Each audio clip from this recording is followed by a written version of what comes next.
Yes, so that is a quilt that you're looking at. Belonged to my mother, and she always said that life is like a quilt.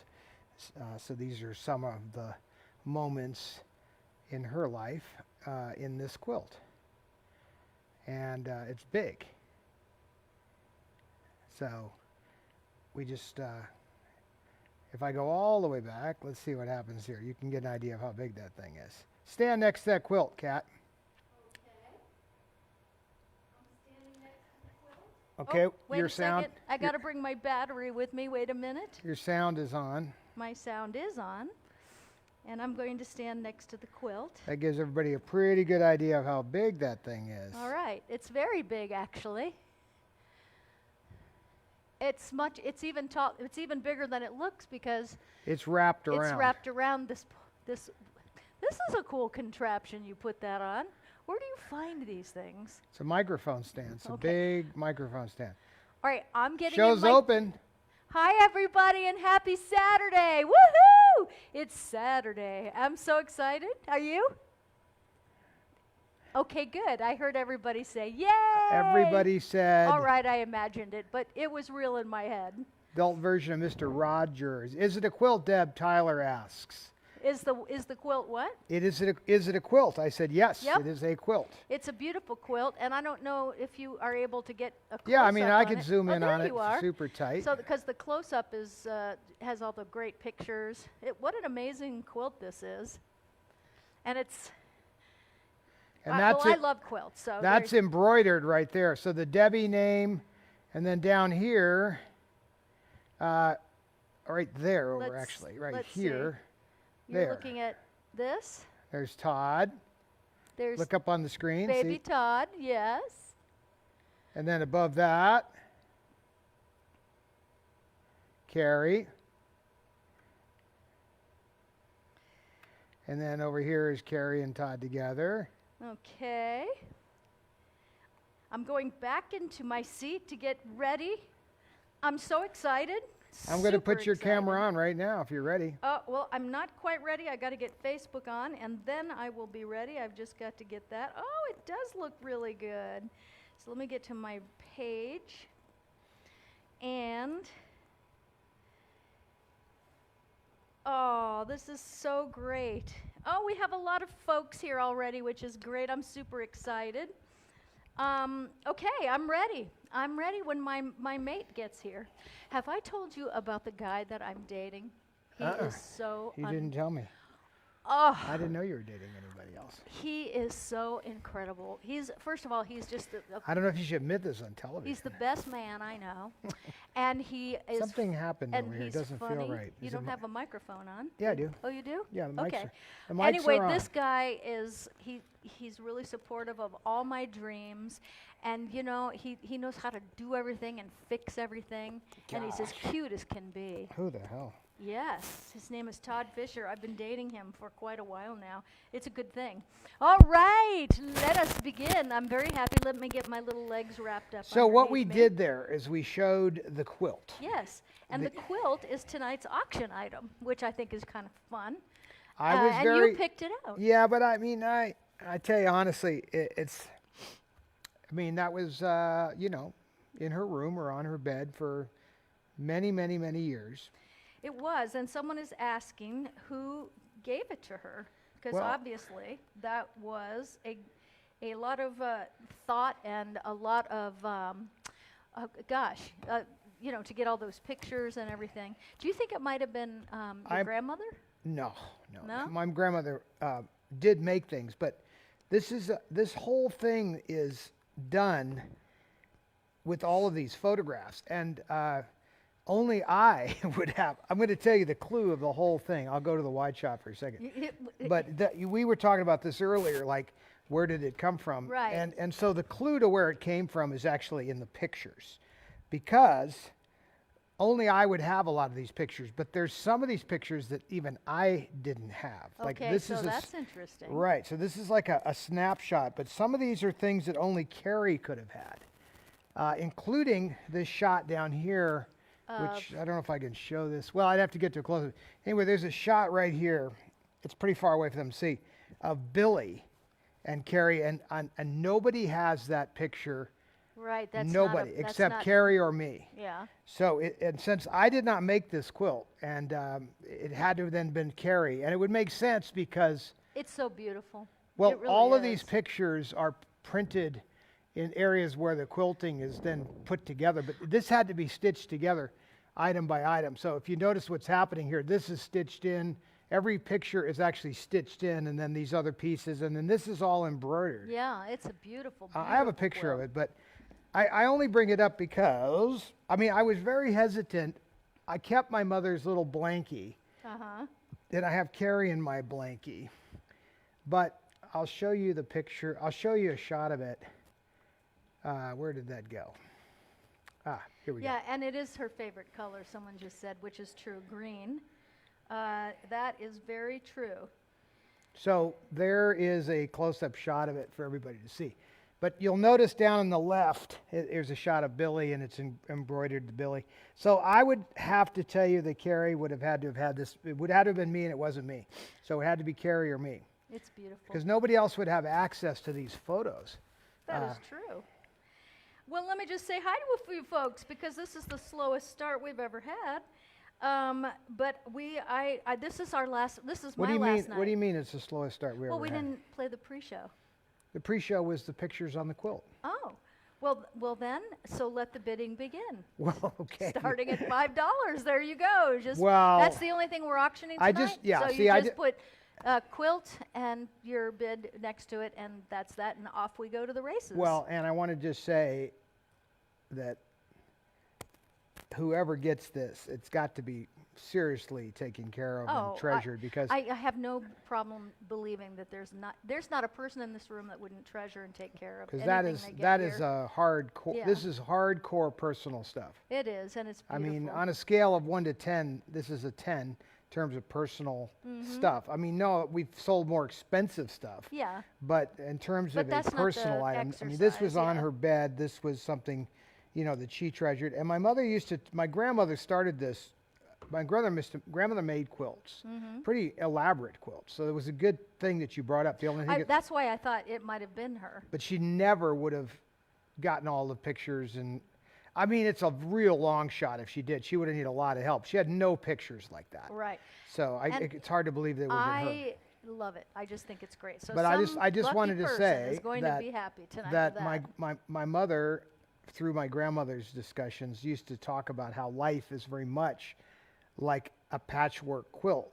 And my grandmother used to collect fabric for years and then put together a quilt. And the fabric actually represented like dresses she threw away and life. So there was years and years of life represented in this quilt. And even in the old days, in the days when America was settling the West, and it was very interesting times. Even then, that's what quilts were made out of. They were made out of like everything that was left over, because you couldn't give up your good stuff. But when you wore something out, then it would go to become a blanket. Whatever pieces of it were still good. Anyway, my grandmother used to explain that to us, because she was, a person living through the Depression and everything. And Right. anyway, Grapes of Wrath sort of family moments. But here's a little more expensive version of that. But there it is, life represented in a quilt. All of my mother's, it's kind of, what's beautiful about this thing is all of my mother's key things are in there. So there's like early career, Singing in the Rain, Vegas, her with the kids, and me and her, and Carrie and her, and Billy and her. So sort of key moments in her life. So instead of being made with, shall we say, crummy, here, I'll put it up there. So that's kind of key moments in her life, all these key moments from Vegas to here. But so instead of being made with just a scrap clothing into a quilt, it's made with photographs of her life, of my life, and our life. It's really quite an exceptional thing. I just think somebody else, I mean, it was just literally sitting in a trunk at the end of her bed, and I thought Now, who is she kissing there? somebody would go a lot further. Where? 1, 2, 3. Well, that's Tony Randall Oh, right yeah. there. I'll put up the picture since you've now drawn people's attention. So the picture 2 down to the right, sort of yellow, the haystack background, is the mating game with Tony Randall. And on the left is of course the Frank Sinatra film, The Tender Trap, and let's see what. And then Singing in the Rain down here on the right. This film where she got the red dress, that's This Happy Feeling with Glenn Ford, I believe, and or one of those Glenn Ford movies where she tears her dress. It's a cute scene. There's a lot of Vegas stuff in there. There's a shot of Carrie, my mom, and I down here. We were at the Hollywood and Highland project thinking the museum was getting off the ground. That was a big moment that went up in flames. So, you know, good times and bum times. I've seen them all, my dear. I'm still here. That was my mom's song, and that's kind of what this represents. And actually, that's what Shirley MacLaine sang in the Yes. Postcards from the Edge. Yes, they modified it slightly, but in fact, somebody got mad about that. The guy who wrote it for my mom specifically, and then they modified it a little bit, and there was some throwback on that. Just Listen as to a trivia this. moment. Dan Kroll, who's a friend of mine, he said, I won the MGM studio sign at an auction, and it is hanging downstairs in the nightclub next to all the other mementos of famous people who have been in the house. So he bought a very famous home back in Pennsylvania. I think it's in Pennsylvania. Am I right about that, Dan? And it was. Which MGM sign are we talking about? Well, I don't know, Dan. Which The MGM? ones that were above the studio up by the water tank were gigantic. They would take up an entire, you know, they were probably 50 feet in diameter. Right. I have the one that was on the executive door. You've seen that wooden one I have? Mm-hmm. Yeah. That was, in fact, I have or still have the executive door. It was at the. Where is it? It's in the storage with the. I'd be scared to walk in there. I really would. There's so much stuff in there that it is unreal. And so. Well, my mother, there was a plaque right outside Louis B. Mayer's office that was about this big. Yeah. And it says MGM and a few other things on there. My mother, you know, she bought a few of those things just because it was like, wow, this is like my whole life disappearing. And, you know, as she used to joke, I say joke in sort of a tongue-in-cheek way, that they even auctioned off the rose bushes. Yeah. When they sold it. I mean, they stripped the place. So these signs that maybe he's talking about were part of that. Well, he has a very cool house, and it has a nightclub in it. And this is where a lot of people, very famous people, went because it was owned by someone very esteemed. And so Back east, you're talking about? Yeah. Mm-hmm. And so when he bought There were no famous Hollywood people back east. You ought to know that. Oh, he's got the pictures to prove No, it I'm just because teasing. they I'm came with the teasing. house. Anyway, I'm really excited. Photoshop. Photoshop? Just kidding.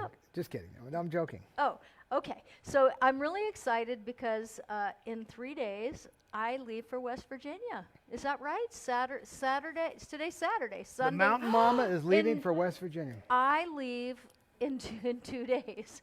And I just got a text from Linda, who I'm so excited because she's on the train right now, on her way to Baltimore. And Ryan will pick her up. And then I rented a house there, and we're going to be together. And then Mariana comes in too. So it's going to be, I'm going to be surrounded by a lot of love during this trip, and I'm very excited about that. And so we put a clip on there of, I think it would be listed as the first one. Yes, so this was now get this. So 2019 was the last time I played there because 2020, of course, was canceled because of COVID. And and so this is a very special place for me. I've been doing this particular state fair for several years, and I love the people there. And it's at the top of the Smoky Mountains, so you've been there with me. We stayed at the Greenbrier. So this was a little clip. I was there with the motorhome too. Yep. In fact, that was the first time I played there, I think. And that was fun. We did that. So this is a clip from 2019 of doing mentalism. So I always play my hypnosis clips, but I don't often work with children on the stage. So this was really kind of a fun thing. And thank you, Allison Campbell. I got your message saying have fun with my shows there. Allison is also a mentalist. She's really talented. So I appreciate that. So if we just play this, you'll see a little piece of what you might see if you come. Is there sound to this one? Yes.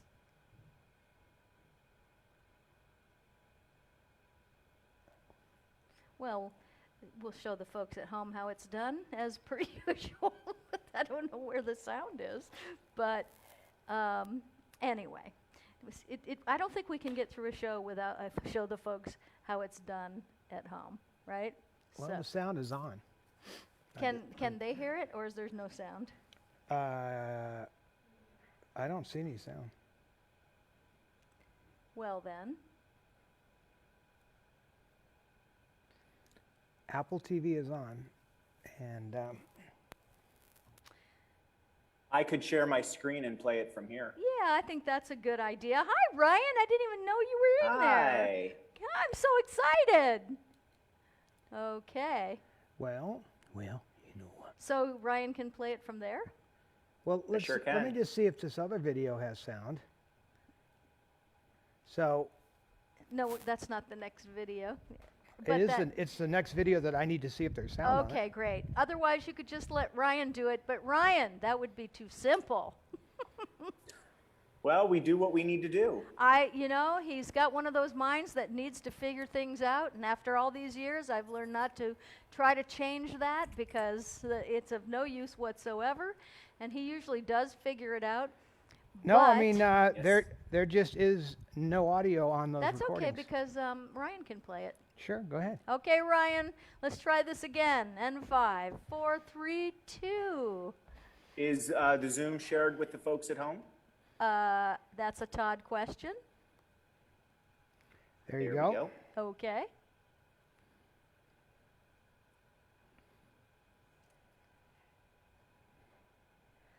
Oops, a little jumpy. There's also There's no sound, yeah. there's no sound on either, you see. Look at the girl, though, next to... her head was hanging all the way back, and I always tell... Ryan, we don't have any sound. I'm not sure. I hear you obviously fine, but neither video has sound on it. Well, it was a good idea at the time. Yeah, well, I'm not, in this moment, I hear it, so I'm not sure why it's not coming through to you. Well, if It you should hear it, be. then the You sound know what? is... Is it coming through to the No. audience? No. Because no one has said anything. It can't stream unless it comes to where we can hear it. What you have to see if your audio must be muted on the desktop or something, because we hear you, Ryan, but not the video. But this video that Okay, let's try doing it this way. Let me take my headphones out and see if that maybe does the trick. The count of 3, pop your eyes open. Only the person I'm touching right now. The rest of you are... Yeah, that did it, of course, but sounded like... in your seats with your eyes closed, resting and relaxing. The person I'm touching right now. You really want to show? No, No, it's not worth showing. No, not if the sound's not good. See? It's back there. Good. Okay. So I suppose you wonder why... Where did you get the video from? Ryan shot this. No, That is I don't mean it like that. I No mean, doubt about it. But you're also driving me Okay, crazy. we don't need to watch it. I don't want to watch anything that's not got good sound. It's so annoying. Yeah, sorry about that. My sound is shared on, it's supposed to be shared. no, so we I hear don't it. know It's why- just that it really sounds bad, and also the video is jumpy because probably the bandwidth issues. Well, all right. So I am just. So we have no videos tonight. Well, And you I had a know- good one for you too. I have a really funny Well, one I just wanted that to. I sent Ryan because I had to pull over when I saw it because I had to laugh so hard. Okay. Todd, what if I sent you the links to the video? Could you play them from your computer? Now just stand by here because I just checked an older video, and there's no sound on that either. So let me look at our settings real quick and see if something got screwed up here. Okay, Or I while could- you do that, can I say hi to people? In the meantime, we are at 800. Oh, the quilt is up to 800. Recording in progress. There you go. Kathy Hobbs is here. Natalie Recording Wisby. stopped. Oh, there's so many great people here tonight. All our usual suspects, and then some. Susan Hirsch. Yes, we did try, and that's all we can do. April, and so I let go. Those kind of things would really annoy me, but not anymore. That's the good news. I just go, let go. Jennifer Klatt, you are here tonight. Hello. Ron Hibbs is here. Thomas Schlieve is here. Hey, Thomas, it's good to see you. Peggy Delgadillo is here. Barbara Hammond's here. Christian Powell is here. Oh, I know, autocorrect can really mess us up. Latest Styles, Jan Hanley, hello, beautiful. Gary Schultz, Julie Maston, Shirley Tate. Medea Smith Garvin, who went to see Seth in Louisiana. Oh gosh, I got to hear about that. What a lucky girl you are. I would love to go see his show. Seth is here. Kimber Sissons, Don Renta, Latest Styles, Christian Pow, there you are again. Michelle Scanlon, Debbie Starr Jackson. Hey Debbie, I hope you're feeling better. Nikki Luongo. And Nikki said, switch to the speaker on their end. Nikki must know something about technical issues. And let's see who, Laura Estelle, that's a new name. Hello there. I don't know if I've ever seen you in here before. Anna Papageorgiou and Diane Vogt is here. Who's coming here from our room that we're talking about? Diane Vasquez is coming on a trip to Las Vegas, so we're going to see her while she's here. Hey, Beth Hughes, Aubrey Sorensen Thurber, hello there. J.D. Montgomery. Okay, we've got Kathy Winkler. This is awesome. We got Tracelyn George. There's a lot of great people here tonight, and I'm just so thrilled about that. I love you back, Kimber Sissons. All right, so while we are waiting for that, because this is the man I'm married to, the guy I'm dating, as I refer to him, if something's broken, no, no, don't make me. I'm sorry, guys. I'm just checking a video that has a known source. Yeah? So now we know their sound is working. We're going to go back to your video. Yeah, but it was jerky. I don't want to make people watch anything that's not perfect. We'll just see exactly what happens here, won't we? Oh my God. You see, I tell you, the good person that I'm touching, the person that I'm touching, it's still jerky. right now, right now. Okay, so I'm close. So Okay, you know what? It's kind of fun to watch you figure stuff out.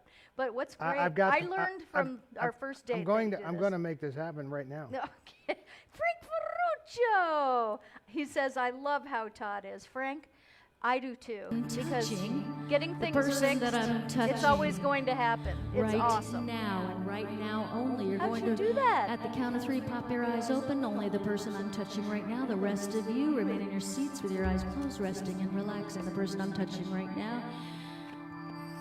Pop your eyes open. Hey, have a seat. Let's sit back there. Good. Okay. So I suppose you wonder why I wanted to be alone with you. Because I'm handsome. That is true. No doubt about it. But you're also driving me crazy. You know what it is? The hair. Nope. Guess again. The clothes. Nope. The nose. Almost, it rhymes. That nose is made out of rubber and it's driving me crazy. Can I touch it? Okay. Oh, it's made out of rubber. No, you gotta stay in your seat. Stay in your seat. Stay all the way back.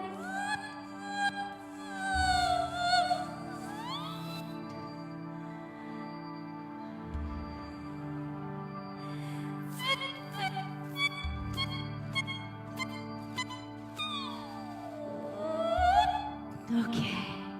Wow. Okay, this is how it works. Tell me your name again. Chase. I am going to pull it out a little further, and then I'm going to let it go, and it's going to snap back, hit you in the face, and put you into a nice deep sleep. Are you ready? Are you ready? Good. Don't worry, I've done this thousands of times. Sleep all the way down. Good. Give them a big round of applause.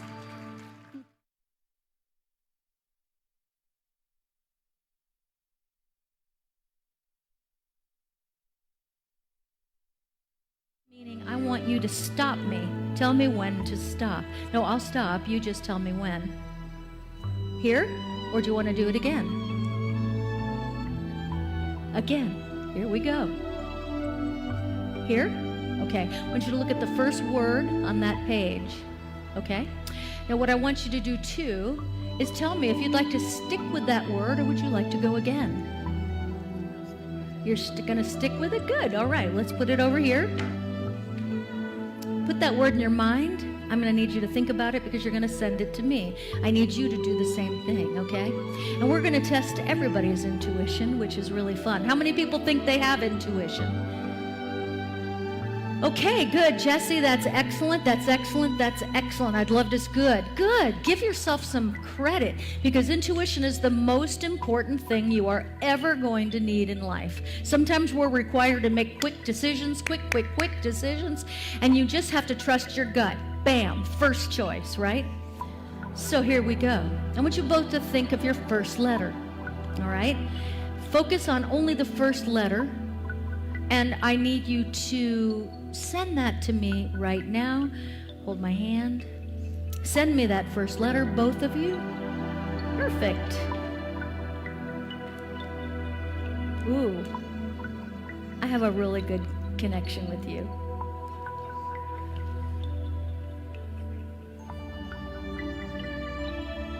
Oh wow. Are you thinking of an M? Yes? Yes? Ooh, wee.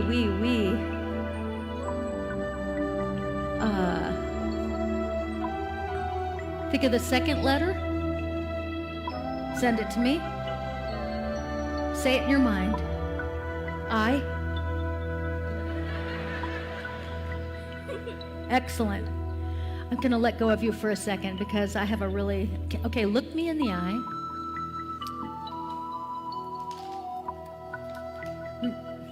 I'm going to turn around because I don't want to see you do this. I want you to count how many letters are in your word. Don't tell me. Just say, I know how many. Think of the number right now. Think of the number. Send it to me. Are you thinking of a 5?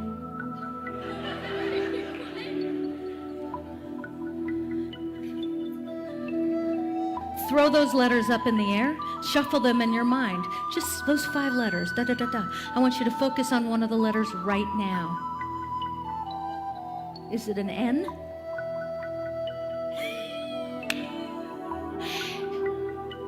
All those letters and I picked the right one. Then I'm happy. I'd look really bad if I couldn't get this. Put the letters back in order in your mind for me. See the as it's spelled. In your mind, spell it and send it to me. M-I-N-U-S. The word is minus. Am I right? Let's give them a big round of applause. They did an amazing job. Sweet.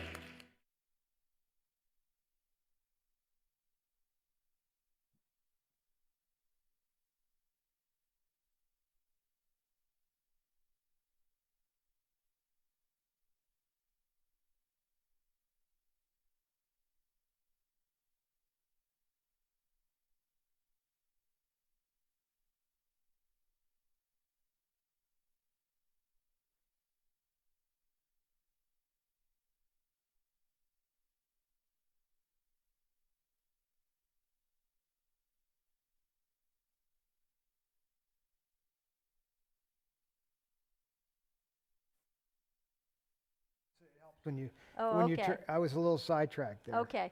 So Say it again. So if you want to come see the show, I open in next week on the 12th, and I will be performing every day through the 21st of August. And it's the State Fair West Virginia, and so if you go to statefairwestvirginia.org, you can find out more about it. It's really fun. But I know we have quite a few people coming, so they're driving. Now, are we going to do a show while you're gone, like bring you in Zoom like we did last time? I don't think so because I'm doing 3 shows a day, and so my last show starts at 7 o'clock, and Ryan is there with me.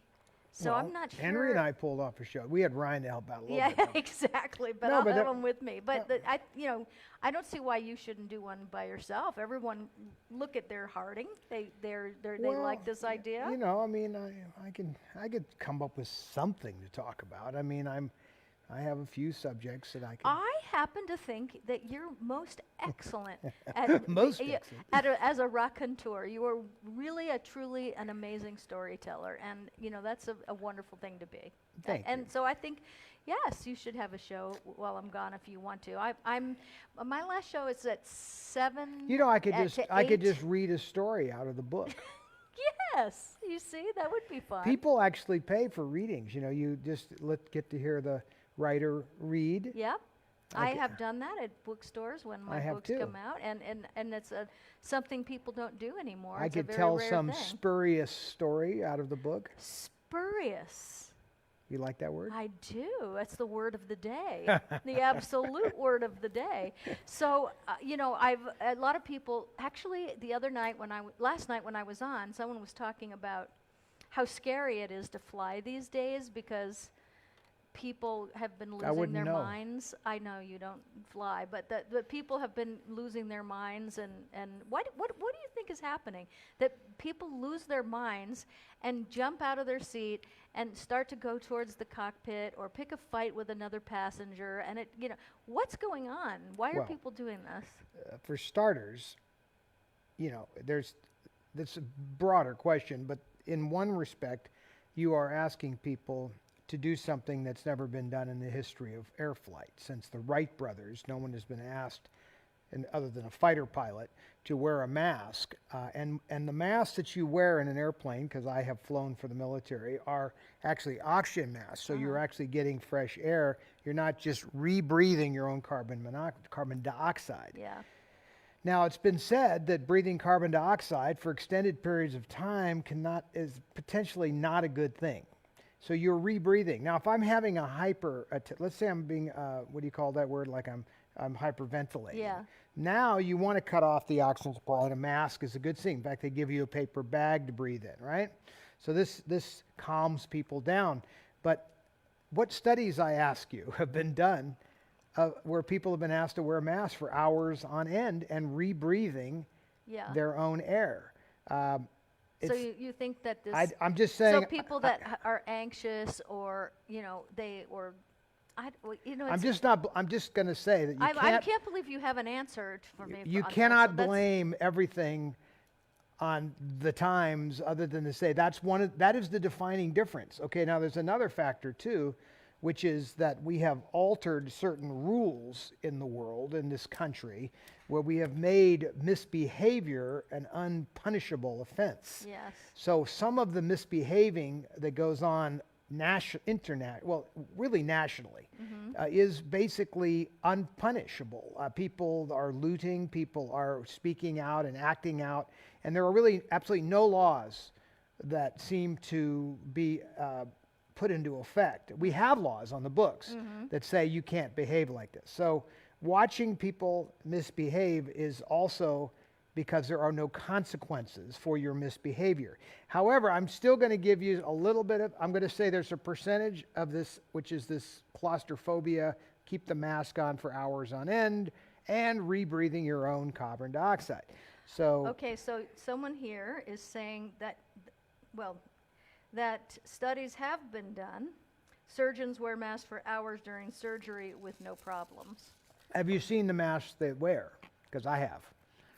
They wear a surgical mask, not an N95 mask. They wear an open mask intended to keep, it's intended to keep your germs from getting into the operation. Yeah. So a surgical mask is far different than an N95 mask. An N95 mask actually seals, or is supposed to, seals around your face. Now, the ones that they make with the vents are useless because you're breathing out and it's ventilating into the room. I mean, you have to define what these masks are for. There are many. I spoke to the head of 3M's department in masks before I bought your My space fancy suit. spacesuit. Yeah. And- Which, by the way, I don't think I'm going to be able to wear on the plane because they you know, The we battery have is to call the the airline. battery is smaller than what's in a laptop, so I'm really not going to buy the battery excuse if that's the excuse. Yeah.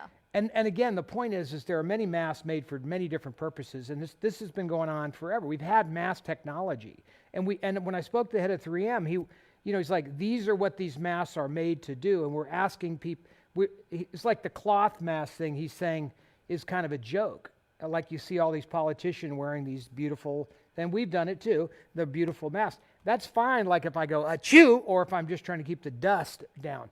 But the particle size of COVID is smaller than any of those masks can protect you from. Those are useless for COVID, going out or coming in. So if you really want to protect yourself, you have to wear at least an N95 mask. And I actually don't mind that mask. I've been wearing one, since the mask mandate went into order, and I never had one before. And there's a lot of room in the cone of that mask, so you can actually breathe. But going back to your friend who says there have been studies, Yeah. I can assure you that there's never been a study done on an airline showing what happens when you mask everybody up like this and what effect it has on them both psychologically and also what effects it has for everybody. Now, some people can rebreathe their own air, no problem. I mean, I've been flying, and I hadn't flown for a year and a half, and I have noticed that people are grouchy. Oh, yeah. They're really grouchier, more grouchy than I've ever seen them. But I have never sat, and I had that mask on for almost 10 hours coming back from Colorado. Part of the grouchiness might be the fact that the service is not so hot. Well, I mean, people yeah, are not no, happy about that I know either. that, but here's the point I'm trying to make, is that I think there was at no time that I was on that plane that I feel like I had to or was needed to get out of my seat and whack somebody, act out, or crawl on the floor to the cockpit. So I think that these people are already predisposed to some But if somebody's going to behavior. do that, Yeah. let's say And that you're, just is the tipping point, is what I mean. well, but I mean, what kind of a person is going to do some of the things that are happening? I mean, there certainly one could say they may not have taken their meds. That's a possibility. Oh, but that's what I mean. And then the tipping point is just being claustrophobic and being stuck in that. But also, because I got to tell you, when I it's get not on an that big a airplane, deal. as mellow as I am, Yeah. I feel like it's a cattle call. I mean, like it's like you've heard me do it before. I go moo, meaning Yeah. that's how I feel. I feel like I'm just a cow going through a squeeze chute and being pressed into the back of this cattle car, and then eventually they let me out of the cattle car and I'm free again. I mean, that's what I feel like when I get in an airplane. Right, and I don't go there in my mind because I have to fly, and so why make it hard on myself? But the point is that just last week or 2 weeks ago, they had to duct tape somebody into That was the just seat. last week. Okay, so the next video, now you have to do some magic for this because I hope you have the video of the guy that actually yes, did it, yes. because that I guy did. is awesome. I did, but this to me, I had to pull over today because when I saw this, I had to pull over just because I was listening and I had to watch it. So I thought it should be on the show tonight. I don't know if you're going to have the right sound, but I hope so. Well, I'm pretty sure we got the sound problem under control. Passenger causing sheer chaos in the air. And it got so bad that flight attendants had to duct tape the man to his seat. Ever since masks were required on airplanes, flight attendants say that their work has become downright dangerous. Now understand something. I'm a flight attendant. That means I attend the flights. Sometimes our job has us attending to crazy people. If you push us too far, you're gonna have to attend this ass whooping. You see, because on this particular flight, I'm sitting in the jump seat and I'm just looking at him act a damn fool. He's spitting and cussing and going crazy. I say, that's enough. I got up and I walked over there. And by the way, this man smelled like a pack of Marlboro cigarettes, 4 shots of Everclear alcohol, and regret. So I know something's about to go down. At this point, he touching all over my coworker's breast. And where he f***ed up at is when he touched my titties. Because I don't play that. So what I did is I took out the duct tape. I said, he got scared, started stuttering, say, hold up, wait a minute, something ain't right. I said, yeah, We about to mummify your ass now, boy. So we wrapped him up. Better than any Christmas present you will ever see. He won't be coming on no more Frontier flights at all. I don't know. I don't know about that. Oh boy. I love it.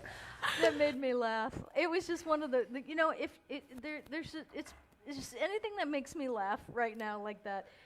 But what's great about that is that he had the wherewithal to deliver a consequence. I don't know if Nobody I don't know if he's a real flight attendant. I don't know if the news station was I don't think he was really. But I thought it was really funny. What are you trying to say? That's put up? I think that they were pranking He's in the video. news anchors. Wait. Ryan, what do you think? Look at the video. Let's go to the video. He's a comedian. Okay. But look right here. See, see the video? It's a white guy taping him up.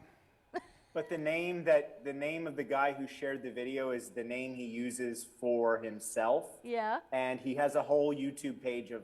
He's just a comedian. He just did a skit. Oh, well, I got to tell you, it really was really funny. And what was great about that was obviously the news station was pranking the anchors, right, Ryan? Because I think when they came out of there, the anchors didn't even know how to compose themselves. I can't speak to that. I'm not sure if he pulled that from something else, like it was a slick editing job, or if he had them in on it, or if he pranked them. I don't know. I'd love to find out that. But it was. I'm pretending it was real because it was so funny, and I've watched it like 7 times today. Oh, I know. I've watched it about 5 times. It just when he was doing the duct tape, when he went. And I mean, just the guy, it was hilarious. Anyway, it should be real. Because here's the problem: that guy, if it was real, he'd probably be fired for doing that, which is stupid. Because this person that he's talking about, needed to be duct taped down, and if there's no consequence for these behavior, then it just continues and it gets out of control, and pretty soon. You know, the airplanes, who wants to ride an airplane with insanity? A lot of people are actually very freaked out because this has been happening more and more and more.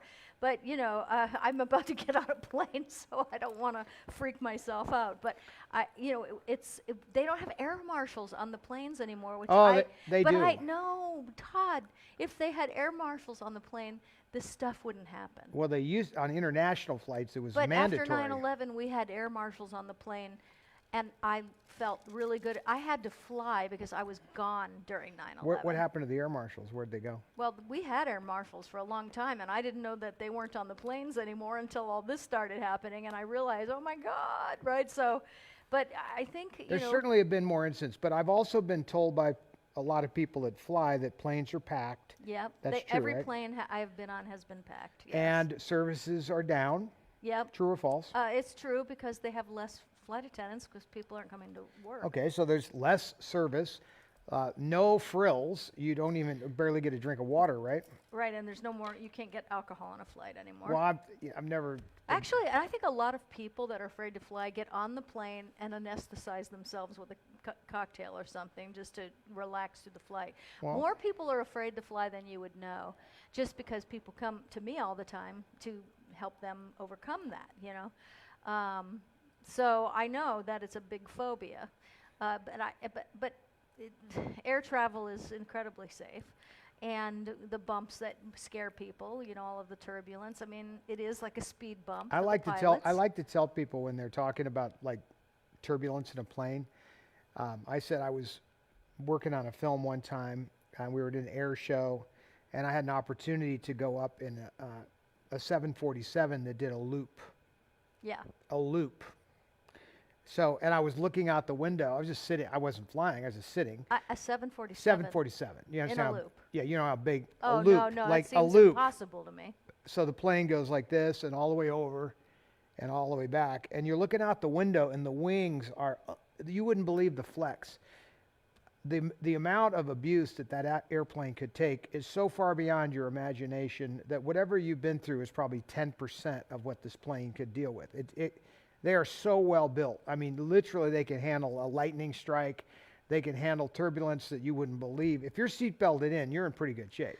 All right, so the one time I really almost flipped right out on a plane was I was going, I don't remember what year it was, but if I was on, I think I was on Loving, I just started One Life to Live, so it was probably 95 or 6. Ever since masks were... Anyway, what happened was that I didn't like flying, and I was on the plane, and we hit turbulence, and it lasted for hours. It was LA to New York, and the man sitting next to me, freaking out. I was freaking out. The man next to me took me by the hand. He calmed me down. So it was probably around 1995, and he calmed me down, and he started to talk to me, and so he got me engaged in conversation, which was really great. Because when you can get someone to focus on something else besides what they're deathly afraid of at that moment, you're getting them into a calm place. And so we're talking and I'm calming down, and now I've got my head on his shoulder, and he's just lovely to me. And I didn't know it was Mr. Blackwell. Do you remember Mr. Blackwell's worst dressed list of Hollywood? He was very famous, and he had a book signing in New York. He had a big book coming out, and so I was so embarrassed. You had a professional? I was like, gee, if I'd known, I would have dressed better.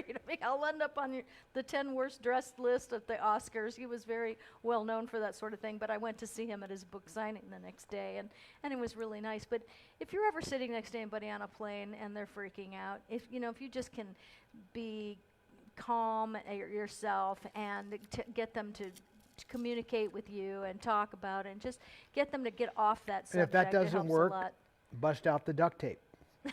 Exactly. But anyway, you know who I invited back this week? I can't imagine. I invited Dr. Craig back because we had a great discussion last week, and I loved it so much. And so he and I we talked today. We were talking about love, which really encompasses like a lot. Hey, Craig, how are you doing? There you are. Okay, we can't hear Craig, so let's wait. Hold on 1 second. There you go. It's probably on our end. Is that all right? It is. It's perfect. It's all right. We don't have John tonight, so it's just Todd and I and Dora. That's what we got. Hi, how you doing? Hi. Can you hear me? I can hear you very well. Can you hear us? What a show. Yeah, what a show. That's for the quilt, the duct tape. Do you Todd, you did a great sermon there. I mean, that really was very moving. Well, I know you're keeping notes on everything I say for future sermons. Yeah, I've got a pen here. Sometimes when Craig, I'm a sermon. Sometimes when Craig and I are hanging out, every few minutes there's a moment where something is said. It's like, that would make a good sermon. Let's write that down. Actually, that happens all the time when he and I are together and we're talking. When he comes to visit, and he always says, "That's a sermon." That's the sermon. Yeah, that's a sermon, and I'm like, "You bet." But I do believe the patch quilt Don't you think the patch quilt that's a really good one, and it's got some history to it. You really did put that together well, and it made me think of, in 2,000 years ago, they used to have tear vials. And whenever there was a grief in the family or a joy in the family, they would pass these around, and everybody would put a tear in the vial. Oh. And then those were sealed and put in your grave with you. And it was just like the entire grief of a lifetime and joy, tears of joy, tears of grief were contained. It was like a liquid quilt, and so there's a sermon in that somewhere, Don. There is. Well, we just had you on last Saturday with us, and people loved the conversation. So Barbara Hammond said that she was not prepared because she was scribbling notes everywhere, just anywhere she could find a piece of paper and a pen. Well, wait, can't you play the whole thing back again later? You can, but, when you're hearing something for the first time, I think, if it's something that speaks to you, that's why we always say, take the best and leave the rest.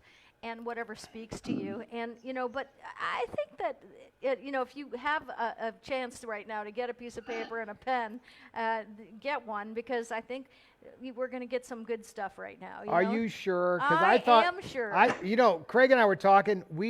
We said there's nothing left. We put it all out there for that show. That was it.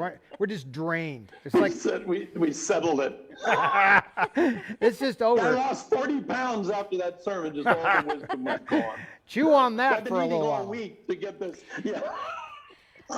But that's one thing about Todd, Kat. Hold on. You mentioned he's a storyteller. He's a raconteur. He's a storyteller. But yes. he gives nuggets of wisdom. And I mean, I read his book and I love the book, but all the stories, all the grouting in between the bricks, when you know Todd personally, that's why I love to come up. I mean, we have a ball. It's a delight. And you do come away with snippets of wisdom. Todd I'm not flying to your house after this wretched show, but I will be driving. Yeah, you had mentioned that you were thinking about flying flying next time. We scared the hell out of him. You're not doing that anymore. Well, I expect that you will be here when I get back or shortly after. Yes. Well, wait a minute. Yeah, Maybe. I've I've got a show for you. Okay, what is it? The show is Todd, Craig, and Henry live. Oh, Lord help us. Is the world ready? That might be a really I don't think great so. You don't think the world's ready for that? I don't know. Hey, why don't I have Craig just come in and do one of the shows with me while you're gone? Because it's a Saturday night and he has a Oh, church. those people have had plenty of him. Enough already. I mean, share a little. I mean, that's part of the message of this whole show is sharing stuff. Just tell those people. We'll you know what? We'll set a little TV set up for them, and they can just watch the show. That's right. Craig? Oh, Todd. You guys, Mark Twain said, nothing can stand against the onslaught of humor. And I think even the topics earlier, just moments of kibitzing and laughing. You notice the relief that comes? Yeah. It's just amazing. And we get together for about 10 or 15 minutes and have already laughed all of this off. And we need that. We need love and we need laughter. And here's how love and laughter go together. Like a rama lama lama ka ding diddy ding da dong. Okay, well, so this is and my mother, as you know, loved and had in her Vegas act forever the song "Make 'Em Laugh," which was in "Singing in the Rain" with Donald O'Connor. Absolutely. But she thought, "Make 'em laugh, don't you know all the world wants to laugh?" My mom said, "Be an actress, my child, but do it comedy style." Well, I could go on, but the lyrics of that song are so right on. Yep. And we need a lot of that. Absolutely. And why I think laughter and love go together. This is really true. When you get into some kind of verbal altercation, let's call it, with your spouse, okay, you are in a moment, and it can explode from there, or you can end it, and well. And so I always think that using humor at these moments is the best way to go, because if he's mad at me or something. Like I did when she's getting mad with me, I just say, hold everything. Have you heard the one about the chicken? Is that what you're saying? No, that's not what you meant. What I'm saying is, when you're grouchy and I don't get grouchy, as you well know. You get grouchy. Everybody, all of us get grouchy. Craig, back me up here. You've never seen me grouchy, have you? Exactly. But that didn't burn, did you? That can burn you sometimes. What do I say to you when you get grouchy and like only when you're about to leave town. You do get grouchy then. But when you get grouchy and I say to you, how about if I just come over there and kiss your face clean off? That's a very good approach. And so what I'm doing is, instead of jumping into the fray, I'm getting on the roller coaster. I'm not getting on the roller coaster. I haven't heard that since the 80s. Right. And so I just try to make a moment out of her. I tell him I'm going to run away and join the circus. I don't want to get in the fray. So I think that humor, when there's tension, is just the best way to go. Just stop thinking that everything's an attack, right? And just make them laugh, as the song says. Well, make them laugh. And you know what? It's a belly laugh people need. I always tell people heaven is one extended belly laugh.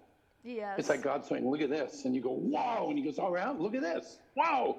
Eat for eternity. And it's, I had a friend that died once, had a near-death experience. And he went in, in the tunnel and saw the light and gave in the offering and whatever it was. And he saw this glorious cloud around the throne of God. And he said, it was laughing. It was like a stupendous belly laugh. It's like watching a Will Ferrell film. Like where, you know, when you're laughing so hard that you just throw off all dignity. That is one of the good and perfect gifts that comes down from God. God is the source of that. I think there's two. And people with the religious spirit shush. They shush that. You know, like that's not holy, that's not respectful. Oh no, absolutely not. Aren't there? There's really kind of different kinds of laughter too. And what you're referring to there is like a circumstantial joy of laughter. It's not about a specific. Yes. Did you hear the one about the guy who walked into the bar? No. With it, you know, it's actually more of you're just so happy that you can't help yourself from laughing at the circumstances. And this is so fantastic that I can't stop smiling. Could you just wipe that smile off your face, please? But laughter also physically, it does change our brain chemistry, and it makes us feel better. So when I am with people that are going through really, really horrible things, I make them sit down with me and watch hilarious YouTube things, because it's just, if you can get someone to laugh, that will change their brain on the spot. You know, I mean, absolutely. But anyway, tonight, people always asking for counseling, and I usually, you know, they're expecting a Bible verse. I'll usually refer a Will Ferrell film. So, you know what I mean? It's just like, what do I need, Pastor? I'm thinking, well, you need, you know, to remove the stick from your behind. But next, do that through laughter. Laughter throws everything off, but it's got to be, like you said, Todd. It isn't. Horse goes into the bar, bartender says, why the long face? Okay, I got that. But it's a hysterical thing. And to capture that, you see how little people laugh in delight in our culture. It's so negative that like they're eating persimmons and lemons. And, you know, we need to, you know, shake this nonsense off. I mean, in essentials, unity, and non-essentials, liberty, and all things charity. Don't die on the wrong battlefield in relationships and arguments. And, you know, people drown in shallow water. Most of the people I deal with are drowning in shallow water. It's nothing, you know, that should amp you up that much. And laughter seems to just pierce the bubble. Oh, that is as true as it gets. Well, that's why Todd and I have been friends for 43 years, because it's fun. That's true. And I think he has no talent, but he's very fun. That's all that matters, man. Was the first time I met Craig was at our wedding, wasn't it? Am I remembering? It might have been. Yes? I didn't want to bring him around too early because I didn't want to break the deal up. You know, sometimes if you know what's coming in the package too early, it blows the whole thing. I would just hold back on certain things. You definitely don't want to see your prospective wife, you know, don't introduce her to everything too fast. That's my advice. The dog was enough. I didn't know Kat. I didn't know you. And I saw Bobby. Yes. I said, my Bobby, brother, what are you doing here? He didn't know that was. That's my sister. He didn't know that we were related. So that because he met my brother way before he ever met me. 40 years ago. Yeah. So now here's the thing. The reason why I've called you here today is what she's about to say. Mm-hmm. Here goes the water. Take a deep breath and get ready. Here it is. All right. So you know let's talk about love right now. What do you think about that? That's a good topic, isn't it? Mm-hmm. It's a fantastic topic, and Kat and I were talking earlier about it. There are only two kinds of love. And in 1923, a Jewish philosopher named Martin Buber wrote a book called I and Thou. And he pointed out that in life, there are only two ways to love: I-it relationships and I-thou relationships. And Buber pointed out that people are always to be treated as an end, never as a means to an end. That your relationships are always to be subject to subject, never subject to object. I-it relationships is when you're manipulating, like you'd use a tool, a hammer, or you would use a pencil. I-it relationships are when you treat a person like an object, and you manipulate, and you control, and you use, and that I-itness is not a real love relationship. An I-thou is the relationship we're looking for. subject to subject, person to person, where someone's treated as a who and never an it. And he wrote this magnificent book, and it changed my life when I first heard it, because it's a universal principle that is applicable everywhere with everyone. And I always ask people, how do you want to be loved? Do you want to be loved as an it? Do you want to be used? Do you want to be a means to an end? Or do you want to be loved in and of yourself for who you are? That's I-thou, subject to subject relationship. And, I counsel with people all the time that love is what we need, but we never can be used. Everybody knows when they're being used as a means to an end. When someone is just, using you to get something from you and then they throw you under the bus. That's not love. But it is, most of our relationships are I-it. We're I-itting situations and people and circumstances, but it's this face-to-face I-thou that it feeds the soul. It's what we're searching for. But we're usually stuck in the I-it cycle, not the I-thou. Well, would you say the I-it cycle, where there's an agenda of some sort, that's what Yes. that's more, I would say, let me put it in quotes, so-called friends do that to each other. I don't really know if I know anybody in a love relationship that, like a marriage, where it's an I-it. Do you see? Well, most of the ones I deal with, we tend to fluctuate from I-thou moments into treating people. Whenever you're using a person, St. Augustine once said, people are to be loved, things are to be used. Yeah, things I are like never that. to be loved, and people are to be used. And that's this distinct category. You're either loving someone as an end in and of themselves, which is how we want to be loved. We all want to be loved for who we are, period. Not for what we do or can accomplish or give to you, but you just love the person. That's an I-thou. That's love. That's health. That fills the soul and brings glory down. That's the kind of love God has for his people, is an I-thou, never an I-it. People will use you, but God will never use you. I always tell people, God never uses you as a means to an end. I mean, he will use you in his service in a redemptive way as an instrument of grace, but it's always an I-thou, always an I-thou. And I always know when I'm I-itting something, And it's funny because when a person moves from being a who to an it, that explains World War II and the Holocaust. When you can reduce a who to an it, if someone can make you believe that a certain racial group or a people group are not authentically who's, individuals, but are hominids or some kind of a lesser deal, a who becomes an it. And once a who becomes an it, you can do anything to an it. They've actually done studies where they will put common, normal people behind a glass, and they will tell you, feed you information that the person you're looking at is an evil criminal. And if you push the button in front of you, they will be punished. And common housewives, within 10 minutes, are like pushing down and holding the torture button.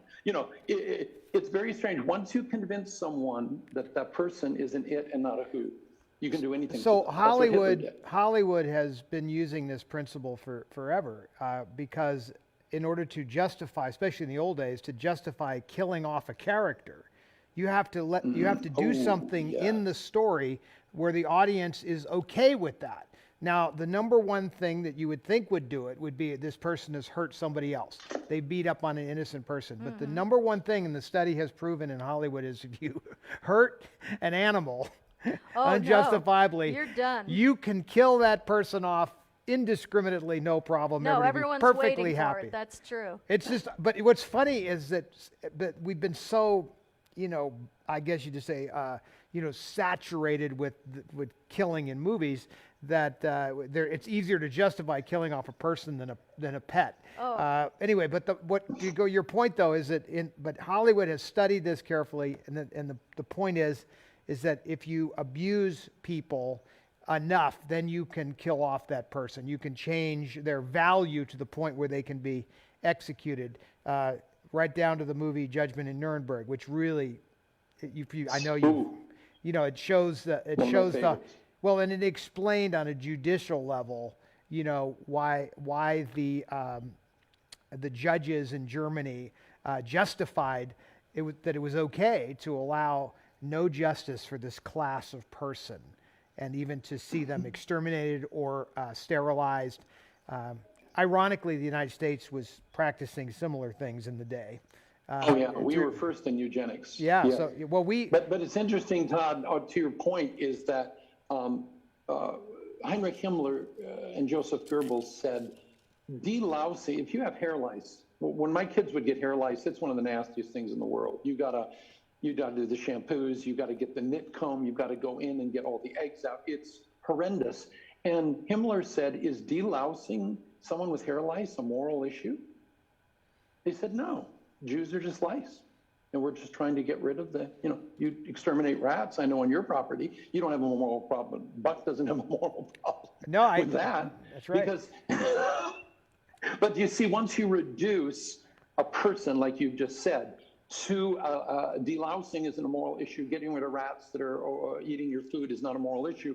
And Hitler made the Aryan blood the pure, valuable thing that needed to have the impurities removed from it. And that it wasn't a moral issue at all. It's something that we do in eugenics and in animal breeding all the time. Now, I know this sounds horrible, but we're moving from someone being a who to an it. And I'm telling you, it happens in the news just like that. You watch some of these TV shows, they've got you hating someone you've never met. That's very true. No, You well, know? yeah, that is And very true. they become an it, and then when we become an it, then we must destroy it.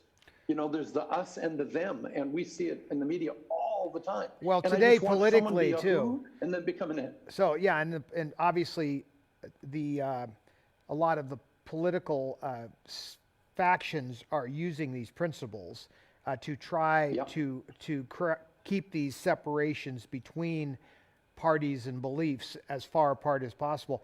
The thing to combat that with always has been God and country. I always love bringing it back to that denominator when they're trying to separate us so clearly on this way. I love bringing it back to an American issue, not a political issue, to a God and country issue and principles like that.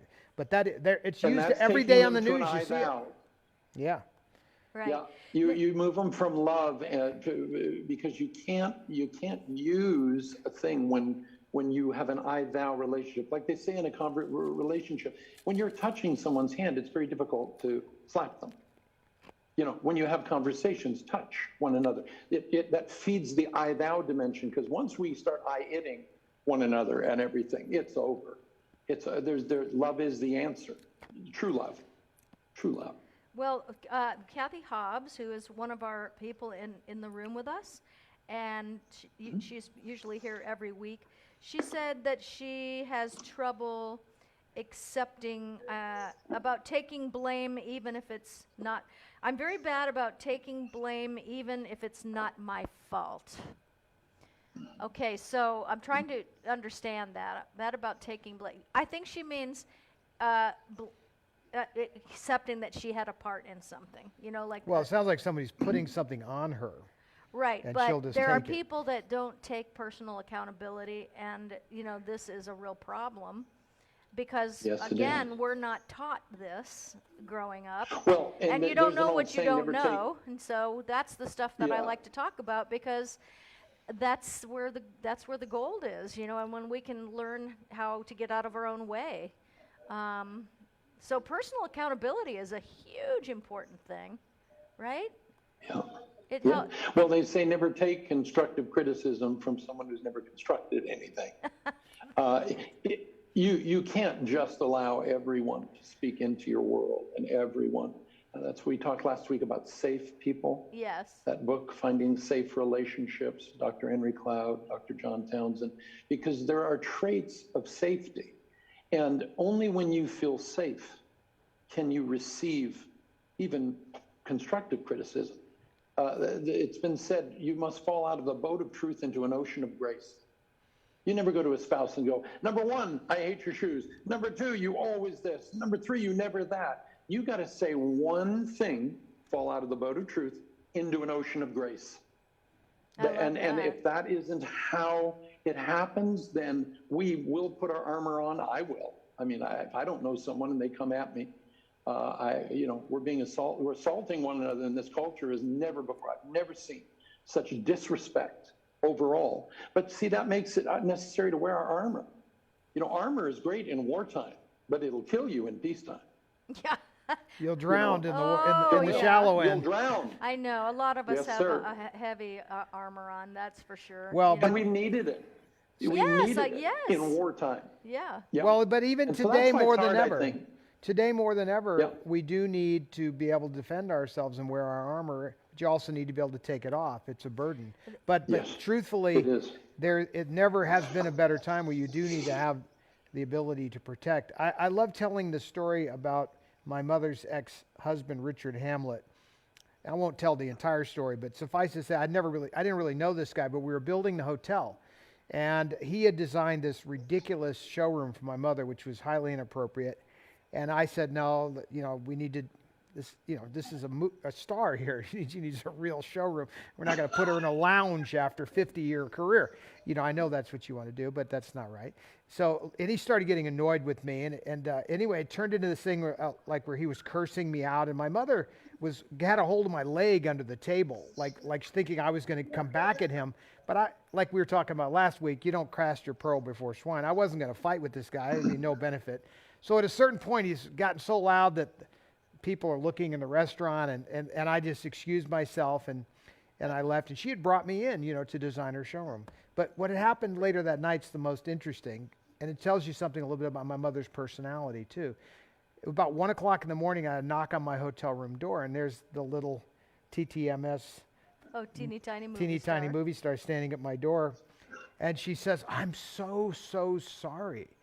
I said, about what? And she says, well, the way he was talking to you and all that. So I said, wow, doesn't mean a thing to me. And she's like, oh, of course it does. Had to be very hurtful. I said, no, actually not at all. Well, how could that be? And I said, because I don't know him and I don't respect him. So if I don't respect you and I don't know you, why would I be hurt by what you have to say? Right. I mean, now that is a appropriate boundary or wall to have. There's the armor.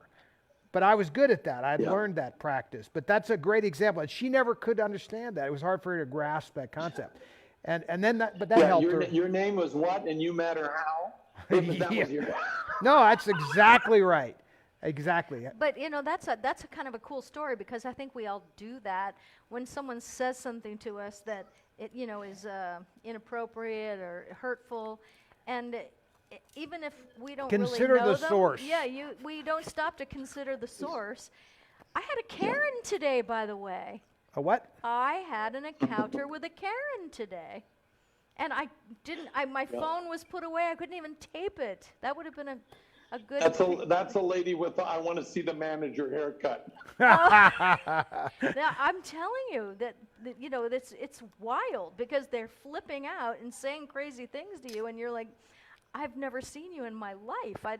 You're like, what is the problem here? So, of course, it didn't bother me at all. It just scares you a little bit because you don't really quite know what's happening. Yeah, as long as they're not holding an AK-47, you're in pretty good shape. Yeah. Barbara Hammond said, yeah, they're lucky it's not in my house. Barbara Hammond said, I love this. I can't find it. Barbara, and it was a good one, too. Everything goes by so fast. But it's something that she's working on, because she... I really wanted to say it because it was like so many people. She's speaking for so many people. Barbara, if you do you see what she said over there? I let people make me wrong too easily. I'm working on that. Make me wrong too easily. Right. Good. Bless her heart. Oh, Craig, Bless do you her want to? heart. Can it you takes speak a to lifetime. that? Yeah. Can you speak to that? Because I think that a lot of people feel that way. Well, of course, we were not raised often. Our families had no blueprints. We had the family of origin we had. If it wasn't a safe environment where you were loved for who you are, and I vow, parent-child relationship. If you were just, some guy the other day said, those old crazy religions used to sacrifice kids. And I said, sir, there are some jobs in Manhattan that if you do them right, you're never going to see your wife, you're never going to see your kids, and you're sacrificing your child. That's good old child sacrifice in 2021. There's a sense in which if we weren't raised in a safe environment, then we have to adopt armor. And it takes a few years to peel it off. If you're in Antarctica, you will put anything on. You will put a dress on, you will put blankets, you will do everything, you will skin animals, do anything to not freeze to death. But if you get on a plane and go to Miami and get off at 102 in the shade, that outfit that protected you is going to kill you, you know. and there are times where, like I said, in wartime, armor makes sense. In peacetime, it like Todd said, it'll sink you. And it doesn't work in relationships. Last week, we talked about leaving and entering. How you leave a relationship dictates how you enter in to the next one. Yes. And I think we don't realize that sometimes. You know, we leave. I know people that wanted to leave the church. I said, is God leading you out, or are you offended out? Yeah. Because if you're offended out, you're going to leave offended and enter in offended and destroy that pastor and that ministry that's coming up next. So I just said, be let out, but don't be offended out of relationships and friendships and business things and church things too. Yeah, well, I just think, you know, it's so interesting because to talk about all of this, because we don't have Love 101 in school. We should, No. and we should have all kinds of classes that prepare us for life. And, you know, don't get down on yourself, you know, if you have these things, because you don't know what you don't know. You don't know what you haven't been taught. That's Carrie's favorite poem. Absolutely. You wanted to say it? What is it? Well, I can't say it in all the words, but I'll just abbreviate. Your Okay. parents F you up. They don't mean to, but they do. Oh, yeah. Like so many generations, they hand down She misery, actually generation, had that, generation. She had that on her Painted. stairs. Painted on the stairs going up to one of the and bedrooms. and it's what Craig was just saying. It's not that they mean to, Yeah. but they're handing down misery generation because that's what they were taught. Right. You have to break that chain. Yes, Yes. you have to break that chain. It's a bind. And you it's know? hard, and that's what our job is. If you don't pass it back, you hand it on. Ooh, I like I always that. say, don't pass that back. The multi-generational, whatever it's drug addiction, sexual perversion, different things run down different family lines. And it doesn't take too much conversation to start tracing daddy and grandpa and great grandpa and just to see what the funk was. But you know, our only thing that we can do for God is say, you know what, this stops here. It's not going to go beyond me. That's my job, is to make sure I pass it back so I don't hand it on. But Okay. it hasn't worked in my family, but it's a great idea.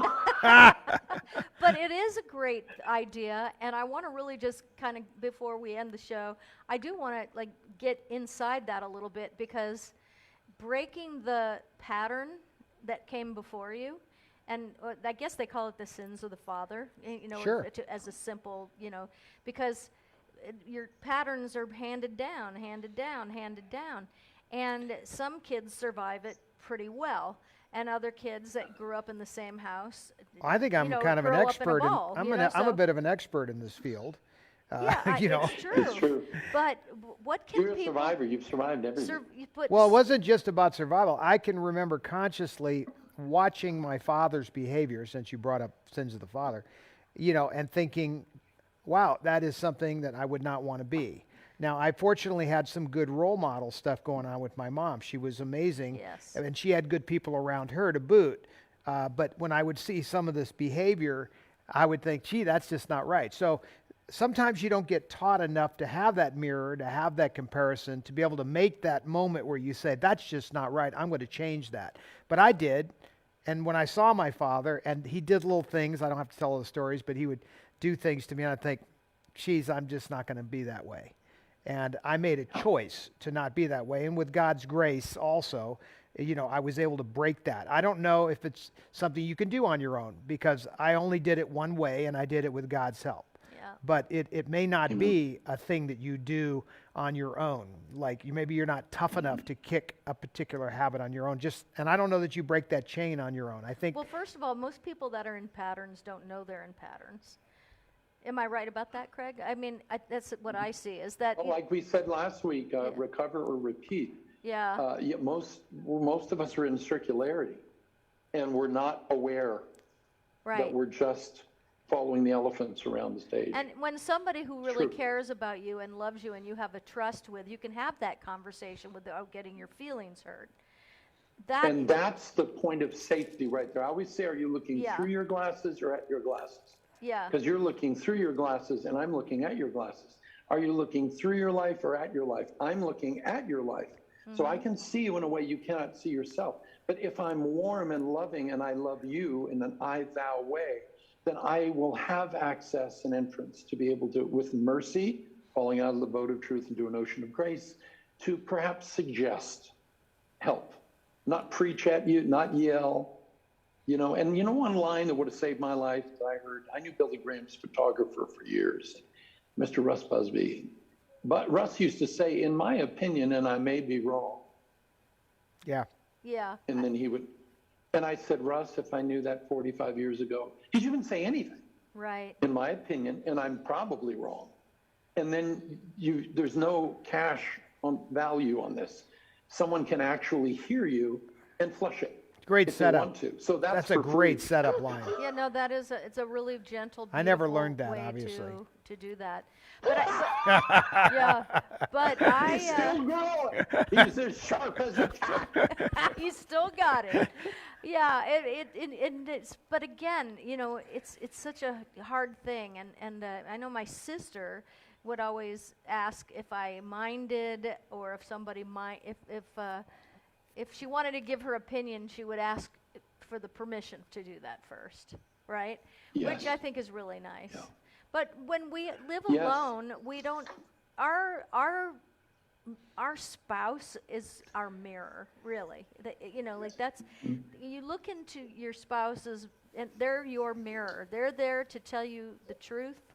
They're there to build you up, but to make you a better person at the same time, by being honest about what they see or feel. And, if you don't have a good mirror, then it's really damaging. Well, Kat, last week, can I throw something real quick? Please last do. Week, at the fair in Iowa, we used to have the funhouse mirrors, where all the 20 or 30 mirrors were distortion. Mm-hmm. You were too tall, too little, too fat, too skinny. We've all seen that. But in our lives, we have been locked in funhouses where we have been having bad reflections of who we are. And I told someone this week that I see the Lord Jesus wandering around right now with his hammer, and he's breaking all those mirrors in the funhouse mirror that have distorted our image and distorted how we're looking at it. And he will give us a mirror that is true and authentic, because we've been raised around distortions. How valuable we are, how attractive we are, how we're all just little kids, wearing grown-up outfits like Big, Tom Hanks. We're all, acting like adults, but we're all just really suffering from the distortions of who we really are and our value all of our lives. And God almost has to be the only one that can break those fake mirrors. So if you hear any crashing in your life, it's not negative. Yeah. It's those mirrors being broken. And then we have, like Kat, like you said, our spouse or friend can become the true reflection of who we are. And remember Adam and Eve, it says they were naked and were not afraid. That's the goal of every relationship, where they were naked and unashamed. Right. And how often can we say emotionally with anyone in our life that we're naked and unashamed when we're with them? But we can let down everything and be exactly who we are, where we are, when we are. And I think and that's still be loved. That's a scary thought, for a lot of people. But wait, to be totally transparent and still be loved. But people say to me all the time, because of Kat, they say, "Oh my God, they see her doing her mind reading thing, and they're saying, God, I mean, you can't ever like lie. You're gonna, she's gonna immediately know you're lying." I say, right, so I just don't lie to her. I think how hard is that to figure out? That's the best policy. Yes. Right. Well, so I just if you then just don't lie. Oh, I hadn't thought of that. I know what you're thinking. I really do. So it's, but I honestly do think that the people that I know, when I swore off dating forever before Todd, and I really BT, and I really liked it because I don't mind my own company. I like my peace and energy and and all that stuff, and I look back at that now, and I could have gone on like that. I was a happy single person. I was not searching, not really wanting, not any of that.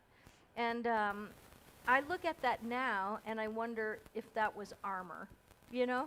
Was that my armor? Because I do think that there's nothing. There's and really nothing you have wrong to with wear it. armor when you're in. You have to wear armor when you're in a crocodile den. Don't take your armor off. until it's safe to do so. And we mentioned last week that there are confidants. Those are people in our lives that are safe. They're for us. Right. But there are constituents. Those are people that love our cause, but they don't care about us. Yeah. There's comrades, people that have a common enemy. But only those I, thou people, those safe people, can you be naked and unashamed in front of. There's a new series. It is a terrifying Naked and unafraid. Yeah, no, being vulnerable with another human being is truly frightening, because you know that at any moment you could be rejected. But once you accept that you really enjoy your own self more than and your own company and your own being, when you learn to sit in love with yourself, not in a conceited way, but in a spiritual way, I'm talking about self-respect is exactly what I'm trying to describe, then you are not going to give that up so easily to someone that isn't going to have respect for it. I think that everything comes from our learning to love ourselves in that way, just in that way of respecting yourself and all you've been through. And one of the things that I love to do when I work with people that say, oh, I can't quit smoking. I've tried, it's so hard. And I say, just stop talking and just do what I say. I want you to just stand there right now, and I want you to close your eyes and just trust me. And they do, strangers, just close their eyes. And I'm very close to them, and I say, I want you to think about every single thing that you have been through for as long as you can remember back to your childhood that truly were terrible things, trials, tribulations, hurts, brokenness. I want you to think about, just think, and I just want you to roll through it. And just see this moment and that moment. And I want you to remember what it felt like. And that you survived all of that to be standing here with me right now. You have overcome so much more than a cigarette in your life. It's like we don't realize just how powerful we really are. And when I say power, I mean, I'm talking about letting your mind just relax and knowing who you are, what you're worth, how much stronger you are than an addiction, which is more than an addiction. It's a habit. It's a routine. There's so many things that go into addiction, And when I ask people to close their eyes and think about all those things that they survived to be standing with me at that moment, they always cry. Always. Don't you find that? Why are they crying? Because they have never stopped and gone, well done, self. Well done. And, really stop to think about those things. I'm still here. And that they're still there, And we need to stop and do this well done to ourselves. That's why my mother had that song. Good times and bum times. I've seen them all, my dear. I'm still here. Right. So do you see the same thing when you were counseling people, Craig? Oh, Kat, that's it. I mean, there's no talking after that. That's the sermon. Everybody see, it's the thing about you, Kat. I never knew you before, but the minute I met you, you treat everybody like you've known them their entire lives. You treat everybody like they're the only person in the universe. And that's a gift. And it makes, when people feel loved, the tears they're there, right at the surface. I complimented a lady's shoes the other day, and she started sobbing. This happens quite often with me.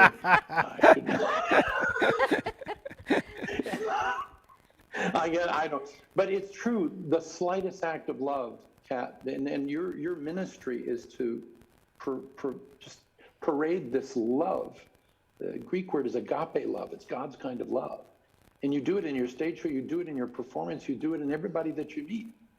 That's why it's a heaven on earth lodge there. Yeah. And, your love language is one I've found that is almost universal. People want to be held, they want to be touched, they want to be smiled at, they want someone to see them. You know what's you have that. One of the best things that she does in her show, and I really encourage everybody to be there for this moment. I've been around show business my entire life. I have seen a lot of shows, a lot of people perform, and never have I ever seen what she does at the end of her show.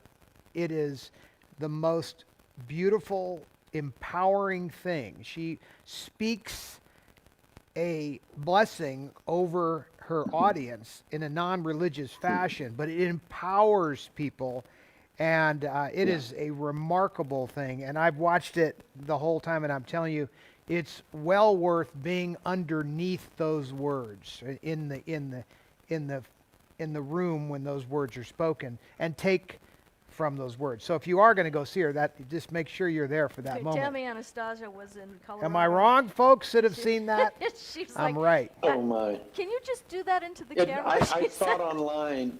You can. Online and Kat, and it was just I was weeping. It's an altar call, but it's not intrusive or offensive. It's I thou. You're I thouing everyone. The man, in and your how about program. when You're we not went to the I-hitting grocery anybody. store? Thank you. We went to the grocery store, and the guy in the produce department, remember that, Craig? He went with me to the store. Yes. And we walked ma'am. in, and I said, "Did you get your place?" Because I was reading on Facebook, the Southern Highlands neighborhood page, which is it's a closed page. But everybody on that page, someone was looking for a renter for their, their casita, little house in the back. And everybody on the page said, "Oh, you have to, you've got to give it to Michael from the Smith's produce department." And I thought, how wonderful that this guy that works at the grocery store in the produce department has touched so many lives in this grocery store that everybody knew he was looking for a place, saw this woman was looking for a tenant, and everybody talked about him. And so when we went to the grocery store the next day, and I said, "Did you get the casita?" And he was like, "How did you know about that?" And I said, "Facebook, baby." And I love how people love you. I mean, that's But he's made he's made an effort to do something, to be the type of person that people love and appreciate. I mean, here he is. He's not in the most important job in the world, but No, it's but wonderful. but he's in it is important, but it's not viewed as like I'm president of the United States. I mean, they but love yet, him for him. Yes. Yes. And he was famous or infamous in his little world there to the point. Yes. Boom. Go. Yes. And so go ahead. You are intensively famous. Yes. With your family, with your loved ones. Very few people will ever be extensively famous. Very few people will be a Billy Graham or Joel Osteen. But we are all intensively famous with our spouses, our children, our family. And we play to the applause of heaven. You don't need to be extensively famous. Some people are killing themselves wishing they were famous extensively. It's never going to happen. Very low statistical probability. More importantly, but we are all intensively. More importantly, not only is it not necessarily going to happen or few people make that fame, that doesn't bring them happiness anyway. The people that are truly happy are the ones that are famous within their little circle, because they're truly loved and appreciated for who they are. It isn't about being famous on the silver screen, because that is a far removed fame. Yes, but I do think a lot of people that become famous, to them that is their validation, and that's sad, because your validation cannot come Very from sad. an audience. I have seen nothing but pain from that. But they fall apart when that goes away, when they're not in. But even before it falls apart, many of them come to me. I've spoken to hundreds of people like this, and they come to me and they're broken because they know they're just Joe from wherever they're from. We're all just people, and you've been lifted up into this famous thing, and the world is idolizing you, and you're so amazing. And you go home and you look in the mirror and you're like, wait a minute. But I'm just Joe. I'm just Joe. From Idaho. From Idaho. Yeah. You're right. Marilyn Monroe used to say, "They go to bed with her, they wake up with me." Yeah. Oh, beautiful. Yeah. That's right. Exactly. Well, I just loved having you on, Craig. It was really great. And, Thank you. Know, I love doing this, and I'll be home on the 23rd. 20th. Night of Yes, the ma'am. yeah. And So I'll see you I'm when I coming get the back. last weekend of the month. Last weekend, Sunday, Monday, Tuesday, Wednesday. Sweet. When you're after you're back. Yeah, well, you know, it's a big week for. See, there was a time when visitors, Craig and so- used to come just to visit me. Now it's like his schedule only. It's like, wait, when's Kat coming back? I'm booked. Yeah, I'm booked. It's also, but it's not what you think entirely. She happens to be an amazing cook, and Craig is an aficionado and an appreciator of great food. Oh, yeah. Am I wrong? It's my joy to feed No, people. I'm not I wrong. can't help it. This isn't heavy being overweight. This is swelling. My kids beat me. So Oh, I just want to know one thing. Are you wearing slacks tonight? Yeah, well, that's really, I thought you were going to auction that information off. Last week when I Would come you zoom back, out? He zoomed out and he Is had it shorts? He had shorts, and I'm like, "Are those your chonies?" And he's like, "No, I'm." I said, Don't you remember the? Yeah. People only I've dress heard a from lot the about waist that up. this week. Oh, that is so funny. It's like the Hollywood thing. Pay no attention to that man behind the curtain. That's what happens when you zoom out on these things. You know, then there's some people that have gotten some serious it's trouble. Sort of a cult-like movement that's happening now. I'm getting phone calls. I'm getting all kinds of. Anyway. I heard a lot of people really loved your legs. Actually, is what I heard. Yes. Just saying. It was. you know. Barbara Hammond is going to be here, and she says, "Darn, he gets there the day before I'm leaving." So you don't have to wait. You don't have to wait until then. I mean, Jordan is coming. You know, it's going to be a really fun week for us. For me, I love having a house full of people, and everyone. I know everyone's going to love each other, and it's like a big pajama party, and we just cook, Dear, well, talk. if we need to reschedule, we can do that too. I mean, No, I was just saying that that's fine. maybe a little earlier, you know, for you. Like, Ooh. yeah. Well, Let me I'm check feeling my lots of love, schedule. and I appreciate it. Where's my calendar, boy? Okay. Yeah, So wait a minute. I'm rearranging my sock drawer that week. Yeah. I'm booked. Well, see, on. it's the pasta. It'll get you every time. exactly. It's time to give stuff away. Now, speaking of pasta, God bless you. there's Kat over there with the quilt. We got to remember about the quilt. Oh, that's right. You're in the shot. See a Kat? Yep. The quilt is here, and I'm behind the quilt. See? No, you're not Now I'm really here. entirely. It's like, where'd you go? I'm right here. All right. So, Craig, thank you so much. Thank you. And Ryan, The auction is at 800 right now. the auction is at 800 right now for the quilt. And We're going to close it after the third giveaway. okay, so No, do it like the one before the end, like we do. We haven't talked about this thing for an hour. In fact, the people that are with us now might even not know what the hell this thing is. well, right? with this quilt is the auction. Well, let me put that on camera then. Yeah. Okay, And so- there you go. And so. Well, they- I just want to say that we chose this item. This is a very personal item. For those of you who weren't with us in the beginning, it's a very personal item. It belonged to my mom. It was likely made for her by Carrie. I'm not 1,000% sure, because it would have to be someone who had access to all these amazing pictures, which would be a small group. It's a very nice quilt, but it's got Carrie's and my name embroidered in it, and my mother's name embroidered in it. It was in her room for many, many, many, many years, and it's a pretty personal item. But I really want the right person to get this, because I really think it's special, and it has a lot of great memories and energy attached to it. It is beautiful. So we are about to give away 8 prizes, and at the end of And you have the randomizer standing by. and the randomizer standing by. So at the end of the 7th gift, all right, at the end of gift 7, the auction will close. So there you go. So we have just a few minutes left for that. Hey, what happened? That was weird. Okay, now wait. Nope, that's me. I don't know what happened there. No, you don't have. understand. The lights just changed in here. All by themselves. There's nobody in the back.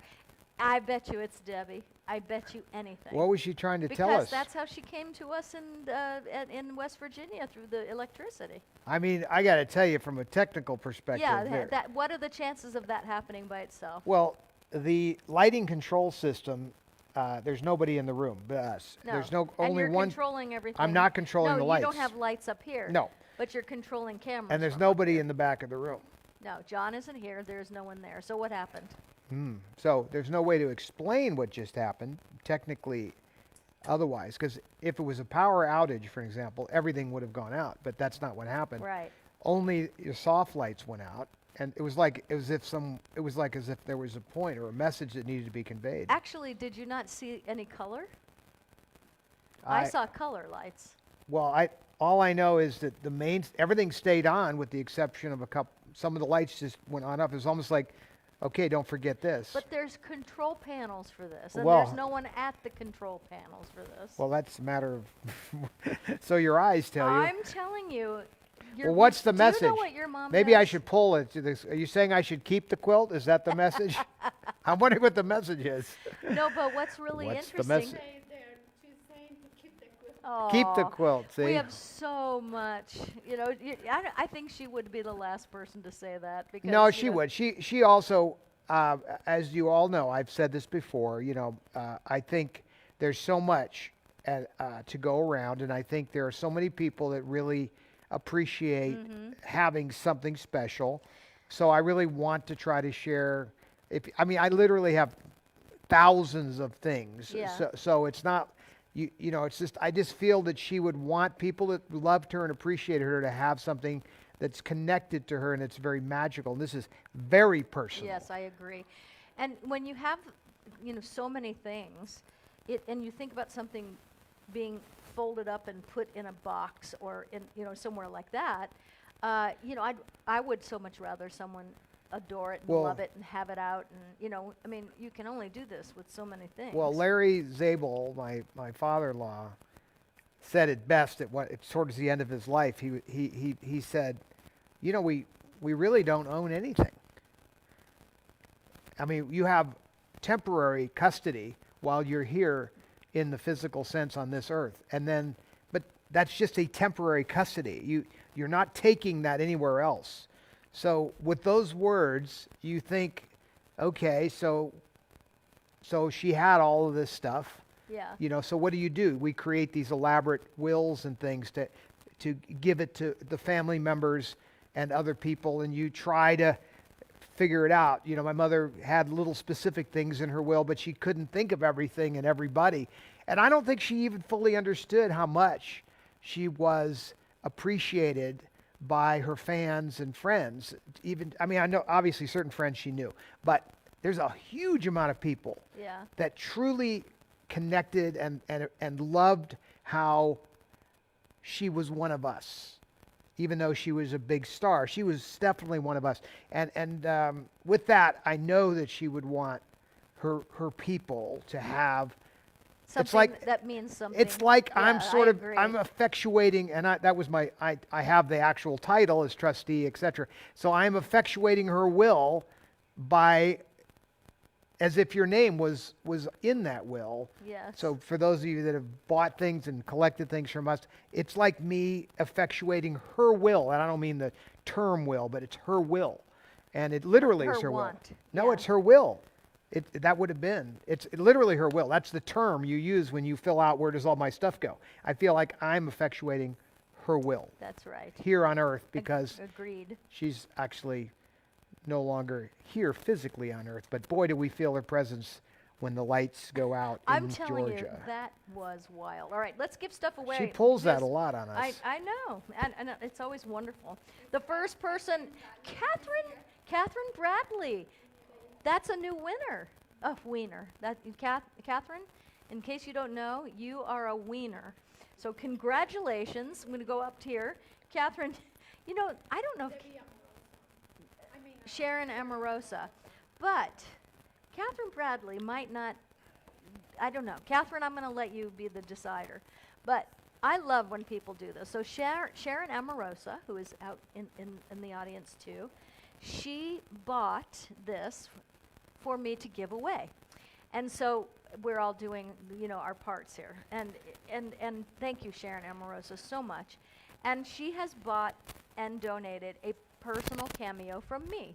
So Catherine, if you want to please write me a private message and just let me know if that is something that you would be interested in, and if there's something that you, because you're new to me, and I might be new to you. But congratulations, and write me at my private message me, and let me know if there's anything in particular that you would like me to speak to, or if you want it to be for you or somebody else. And if there's nothing in particular, then I'll just take it over. And so you get a personal cameo from me that you have won. Catherine, thank you so much. Sharon Amorosa. Catherine, thank you for playing, and congratulations, you're a wiener. This Gina Glass. Gina Glass. Barbara Hammond has donated, lovingly donated, one of my favorite products, Gina Glass. And I'm going to ask you to write me as well, because I don't know what your coloring is. I have really pale lips, and I like to wear lip liner, but I don't want it to look like lip liner, because there's nothing worse than a pair of lips that looks like they've been drawn on. So Gina Glass, you have won my personal favorite, lip pencil from catcosmetics.com, and it's called Naked, and I wear it because I wear a lot of pinks and a lot of nudes. Oh, there's Dwight. And Barbara Hammond, thank you so much for donating that. And Gina Glass, congratulations. The next wiener is Debbie Lewis. Debbie Lewis. Oh my God. Okay, Debbie Lewis, you are a big wiener. Is it? Oh, there's two Debbie Lewises, and one goes by Debbie, and one goes by Deborah. So we need to know which one that is. Did you write Debbie? It was Debbie. It was Debbie, not Deborah. Okay. So Debbie Lewis, you have won again my favorite kit, the Miracle Working Kit, and this is from catcosmetics.com, catcosmetics.com. It is my favorite kit because it's got black eyeshadow, peace eyeshadow. It's got Eartha shimmer eyeshadow. And then the top are all face colors, and I have them on right now, along with the new bronzer that we have coming out. This is amazing, and it also comes with a dual-ended sable eye brush. It comes with a sable face brush. It comes with rich lip gloss, which is the biggest selling lip gloss we have. It comes with a smoldering pencil that you can make smoky eyes with, and it comes with, of course, the luxury duo sharpener. All of that was donated by Sharon Amorosa. Sharon Amorosa, thank you so much. And that was for Debbie Lewis, so congratulations for both of you being amazing people. Number 4, Laura Knisney. Laura Knisney is on my screen. If Laura Knisney is here, we need to know. Laura Knisney, okay. And Ferruccio, I'm so happy to see you're here. I know you went through a treatment yesterday, having a tough one. Okay, so Laura Knisney, are you here? I'm going to wait for Laura Knisney, because I don't know if she's still here. So we'll move on. Laura, are you here? Laura Knisney. All right. All right. So we'll go with number 5, and that is Kylie Catlett. Kylie Catlett, you have won. Kylie Catlett is a big donator, so I love when somebody wins that donates. So thank you. Kylie Catlett, you have received a gift certificate for $25 from the Cat and Todd Show, donated by Barbara Hammond. So Kylie Catlett, Dora will send that to you tonight via email. It'll be a link, and it's a. Oh, wait a minute, Kylie. This is even more cool than I thought. So this is not a $25 gift certificate to my site. This is a $25 gift certificate that Barbara Hammond donated, and it is to Cheryl Davidson Conway's company for her jewelry, and you will be able to get 5 amazing things from her because the jewelry is beautiful. I wear it on the show. I'm wearing it now. See on my ring? See my rings? I don't know how well you can see them, but I have a lot of rings on. And these rings are so beautiful. And once they're gone, they're gone. And so, but the rings, the necklaces, they're $5. $5. And I pick really, you know, like I'm real picky. But I love it. I have so much of their jewelry. And so you will be able to get 5 amazing things from this. So Dora Kylie is going to send this to you and the website, and you are going to love. And take your time picking things out because, you know, they have such beautiful things. Such Is a the cool other company. person here that was getting the book? Laura Knisney, has she come? I haven't seen it, so. Congratulations, Kylie Catlett, and thank you, Barbara Hammond. That was an amazing gift. Carol is the next one. She's here. Okay, Cassandra Carroll, you. Donated by Barb. Okay, Cassandra Carroll, who is a beautiful blonde. I went and I look at everybody's pages and, you know, like see what You is see special who's hanging about out with them. us? I do, Dwight, and he's all clean. So Cassandra Carroll, you have received Spiritually Reconnecting with Prayer. This is a CD.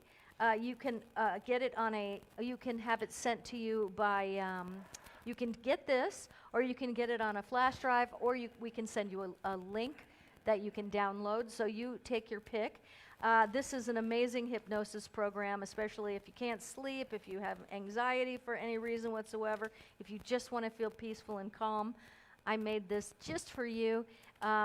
This is my favorite program that I actually have. And that was donated by Barb Cavern, who knows because Henry did the music with you. Huh? Henry. Henry composed the music that's on it, and my voice, and there you go. Has Laura Knisney shown up? Okay, next winner. Tammy Anastasia won. Hi, Tammy. Oh, I'm so happy. This is great. You have won a bottle of Silk Perfection. Todd used to sell the heckles out of this. Do you remember that when I we do. would be? Well, it was actually the that with the no baggage. This is an amazing product. Regis Philbin used to use this, not only on his face because it's a makeup primer, but it makes your skin so soft, and it also is really good for people that have problematic skin. But he liked it so much that he would use it all over his body, and I was like, that's a lot of Silk Perfection. But this is a great product. Tammy Anastasia, congratulations! And who was that? Who donated that? Sharon Amorosa, you have been unbelievable. You, Barbara Hammond, Barb Cavern, Kylie Catlett, all of you, Jolene Counter, you just are so great. Thank you so much. And we are now going to close the auction. Yes. So the auction is now closed. All right. All right. So now we have one more to give away, and then we might go back to Sharon Amorosa. Not Sharon. Laura Knisney, if she's not here. All right. So number 8 is J.D. Montgomery. Now, J.D. Montgomery, I have seen you in this room tonight, but I want... He's never won before, though. Now, is this a he, or is this a she? I think it's a she. No, B.D., remember we didn't know, because when it's just initials, you don't know, right? The one before. So... But J.D. is kind of a guy thing. That, It's a it's lady. a lady? Well, J.D. perfect. That's kind of cool. Yeah. Unusual. I like going just by initials. I think... One before, and I remember that. Okay. So the gift... for Is the- J.D. with us? JD has been here all night, but is JD with us now? JD Montgomery. Okay, I'm going to. You still haven't heard. You still have the other item. Yeah, I know. I have it right next to me. Right. No, So she's the other. not here. So you have to redo the I'm other. going to redo that. In fact, you know what? I'm going to give this to JD Montgomery. I think that's a good Okay? idea. Yeah. So this JD Montgomery, are you here? Let's make sure, because otherwise we have 2 more things to give away. Is anybody Way looking? to go, JD. Are you here? Hey, Francine Lovner. It's good to see you. Debbie Rouse, my sassy Aussie. And Laura Finn Tyrrell here. It's nice to have you. Debbie Sanders Lewis. And hey, Kathy Gans. Bill Bliss. Nice to see you, Bill. Okay, I don't see J.D. Montgomery. Is anybody seeing him in the room? Him or her? Him or her. And, oh, Sharon Amorosa, thank you. I see you there. Okay, Kathy Hubbs says, yes, she is. Okay. J.D. J.D.? All right, J.D. Montgomery. Come on down. Come on down. You have won a copy of Todd's book, My Girls. All right, Ferrucco's in the room. My Frank, I can't wait to meet you in person. Okay, so J.D. Montgomery, you have won Todd's book. And it's his story about his mom and sister, Debbie Reynolds and Carrie Fisher. Has great pictures, just tons of pictures in here. And he will sign it to you or whoever you want him to sign it to. So please private message me and on this page and let me know. And J.D. Montgomery, gonna need to hear from you, because I don't think we have your address or email. So I look forward to that. Okay. You will be getting a book. So one more, and that was donated by Todd Fisher. Well, it's hard to compete with this group here, you know. Well, I know. We do have an got amazing group. You've got such, and you think about the way this is evolved, going back a year, you know, we were just putting things up, and now everybody's gotten on the giving train. It's a pay it forward moment. It's a beautiful moment. So number 8, our final giveaway is Gary Schultz. Gary Schultz. Now, Gary Schultz, this is not an item for Gary. So I'm trying. DVD. So we'll He's give won this a away DVD. on the next one. He's won a DVD. No, wait a minute. Why can't Gary win a book? Well, you're giving him my books away. Good idea. See, I set you up. You thought I was going to be upset, but no. Oh, no, I didn't think that. All right. Gary, if you want a book, you Gary can have Schultz, I don't know if you have it, but you know what? If he doesn't, then I'll... I think, I know, Gary hangs in with us to the end. Gary Schultz, if you already have this book, just private message me and let me know. And we'll send him a DVD instead. And we'll figure it out. But I love this book so much. And so he will be happy to sign it for you or whoever you want it signed to. So please private message me. And I am just so happy. We just did our giveaways, and so it's time to announce the auction winner, I think. And then we have a video to go out on that's on there to let people say goodnight to each other. You rerun your... No, it's an additional one. All right, I didn't see that, but okay. Okay. Is it there? Ryan, it's on there, right? 3 things? It's all right. If Dora put it on there? Yes.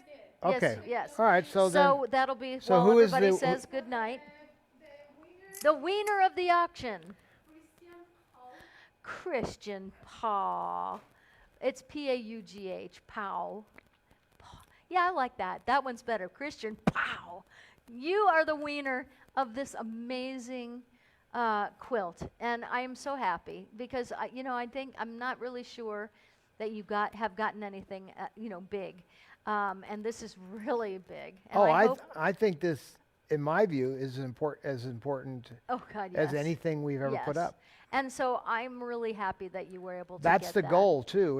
And by the way, I appreciate it if some of you laid out, so others could get this, because I know some people can come over the top. People are, like letting other people have a chance, and that's really great. But I just want to say congratulations to you, Christian. Pow, pow. I love that word, Christian. Pow. That's the way it's done. All right. So this is going to be at least on my way. I'll be doing Facebook Lives, of course, throughout my trip. Ryan and I will. I'm not saying that I'll be doing the way you're used to it, but we'll be going live intermittently all the time. Ryan, jump on. What else? Ryan, jump on with us for a second. Hi. So we'll do some fun lives. I like to, sometimes when I walk out on stage or right before I walk out on stage, I like to have a Facebook Live and have the audience say hi to all of our family members. So we'll be doing stuff like that. Why couldn't you host the show, Ryan, from wherever you are, and I'll come on as the guest from here? Go in reverse. You and I could probably talk about that and make something happen. Yeah, I think there's some creative things that we might be able to do. Yeah, I'm looking at but I know we're going to do lots You of little funny guy. intermittent Facebook lives at cool things, Sure. So that'll be fun because it's you, me, Linda, Mariana will be in our house. You have all the people. I do. I'm surrounded by love, and that's good. I need that. That's my fuel. My besties. What you so, thank Ryan. Ryan, thank you for a great show tonight. Thank you so much. Oh, it was great. Thank you. And I get to see you in just a few days. Couple of days. I know. Days. It's going to be good. Good times. All right, everybody. So I love you so much, and we'll figure out what's going to happen and keep you posted on that for next weekend. If you make sure you sign up on my Facebook page so that when we do go live, you get a notification, so we don't miss you. And we'll play a video for you all to say goodnight to each other. And thank you so much, everybody, for coming tonight. There's the video. Okay, there it is. And we will just let that play through Apple TV while we say goodnight to each other. I can't tell you how much you mean to me, of course. I always want you to know that. And I'll see a lot of you next weekend or next week. And until then, happy trails to you until we meet again. Right? There we go. Is allowed, now entering its 9th year. 2 new stars in it, a lady by the name of Catherine Hicklin. My childhood in history.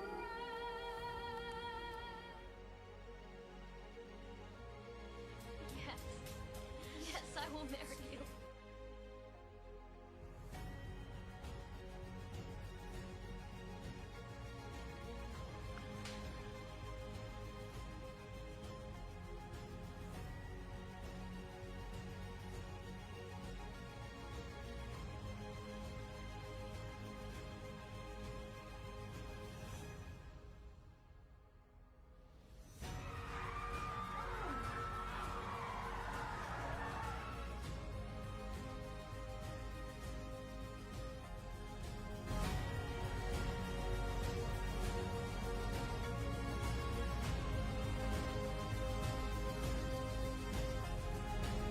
Five, 4. For $1 million. 1, 2. Problem, well, I'm married, you see. I have this wedding ring on. I got a husband at home. Just remember, you can take it off.